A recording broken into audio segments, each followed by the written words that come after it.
Hi everyone. So today I'm going to show you how to do a SUMIF formula in Excel.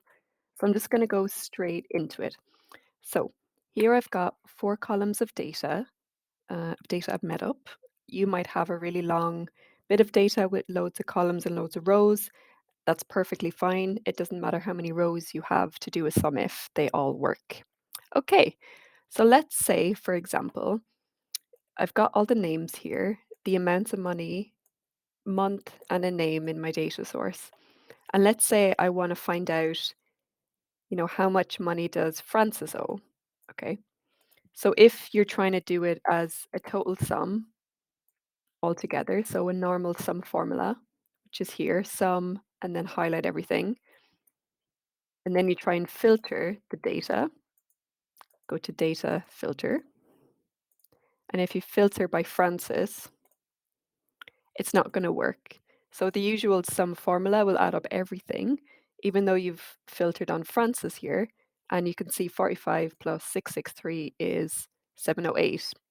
But the usual sum formula, is giving you 3,812, which is all of the data's numbers. You can see here 3812, 3812. So let's say you want to just understand what Francis is doing. So a SUMIF is a good way to do this. So how you would do this is equals SUMIF. So you write the words SUMIF with no space. You open up your bracket, okay?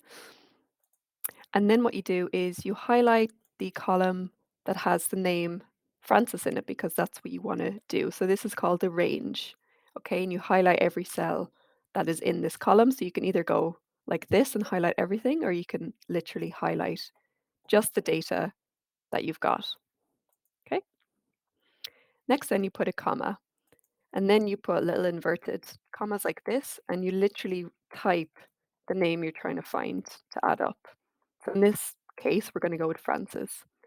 So you put little inverted commas, you write the exact name as it has in the data. You can also do this with code. So if you're trying to find a certain code, you can also do that and write the code number. So it works with numbers and names. So once you've written what you're trying to find, you put a little comma again. And in this case, I want to add up a sum. So I want to know how much money does Francis owe. So what I do then is I highlight the amounts column because I want it to spit out, how much money does he owe and for it to add it up automatically. Okay.